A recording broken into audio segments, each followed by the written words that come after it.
আমরা তো বারবার বলেছি একটা কমপক্ষে মানে ইয়েটা সময়টা জানা, তারিখটা জানা, যে কখন এটা দেওয়া হচ্ছে। এটা তো সম্পূর্ণ শিডিউল তো ঘোষণা করবে নির্বাচন কমিশন, কিন্তু সরকার সেটি করার ক্ষেত্রে সেটাকে ত্বরান্বিত করবেন এবং একটা ডেডলাইন দেবে যে এই সময়ের মধ্যে এটা করতে হবে।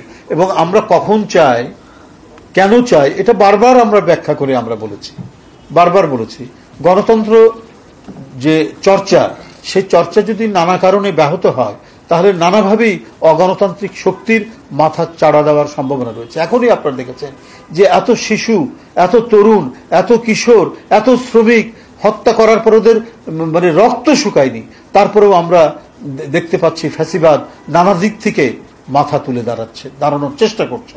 তারা নানাভাবে উকি দিচ্ছে, হুমকি দিচ্ছে, এমনকি পার্শ্ববর্তী দেশ থেকেও আমরা হুমকি শুনছি। এবং ঘাপটি মেরে থাকা দেশের মধ্যেও নানাভাবেই তারা নানা দিক থেকে মানে স্বাভাবিক একটি রাষ্ট্র সমাজের যে ছন্দ, একটা সরকারের গতি বা গণতন্ত্রের আবহের মধ্যে রাজনীতি করার যে পরিবেশ তারা স্তব্ধ করে দিয়েছিল, দেশটাকে পৈতৃক সম্পত্তি মনে করে এবং জনগণের টাকা আত্মসাৎ করে 28 লক্ষ কোটি টাকা এই 15-16 বছরে তারা পাচার করেছে। শুধু হত্যা রক্তপাত নয়, হত্যা রক্তপাত করেছে, তারা লুট করবে, তারা অন্যের সম্পত্তি দখল করবে, তারা বাড়িঘর দখল করবে বিরোধী দল।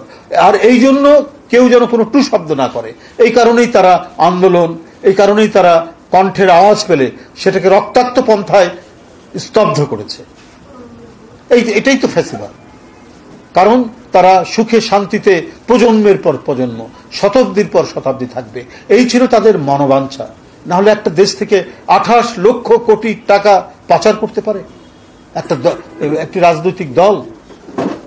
ন্যূনতম দেশপ্রেম থাকলে তো এটা হওয়া সম্ভব নয়। তো সুতরাং গণতন্ত্রের যাত্রা এবং গণতান্ত্রিক চর্চা এবং অনুশীলন এটা যাতে খুব দ্রুত শুরু হয়, এই দায়িত্বটা হচ্ছে অন্তর্বর্তীকালীন সরকারের এবং তার প্রধান যিনি ডক্টর মোহাম্মদ ইউনূস সাহেবের। কারণ তার প্রতি সকল গণতান্ত্রিক শক্তির আস্থা স্থাপন করা হয়েছে। তিনি সেই আস্থার প্রতিফলন মানুষ সেই আস্থার প্রতিফলন দেখতে চান। এই কারণেই যে সময়ের কথা আমরা বলেছি, সেই সময়ের মধ্যে একটা যৌক্তিক সময়, এবং আমরা বলিনি যে সংস্কার করা যাবে না, সংস্কার এবং নির্বাচন যাতে একটা যৌক্তিক সময়ের মধ্যে হতে পারে, আমরা সে কথাই বারবার বলে এসেছি। সরকারের ভেতর থেকে এই ধরনের কাণ্ডজ্ঞানহীন উক্তি করা এটা যৌক্তিক নয়। এটা তো আমরা কি বলে ফ্যাসিবাদী আমলেই শুনেছি। যখন আন্দোলন তীব্র হয় বা কিছু হয় তখন তারা ওইটাই বলতো যে 11-র আমরা পাচ্ছি, পদধ্বনি পাচ্ছি। শেখ হাসিনা বলেছে, ওবায়দুল কাদের বলেছে। তো আজকে অন্তর্বর্তীকালীন সরকারের ভিতরে যারা আছেন তারা এই কথা বলার অর্থ, তারা কি জনদৃষ্টিকে ডাইভার্ট করতে চান?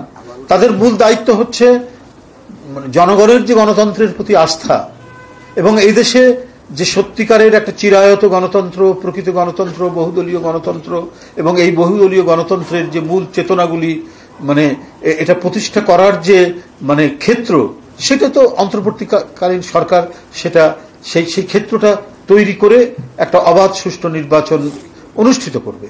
তো সেই কথাগুলো না বলে এই ধরনের কথাগুলো তো জনদৃষ্টিকে ভিন্ন খাতে নিয়ে গিয়ে মানে অন্য কোনো উদ্দেশ্য হাসিল করা,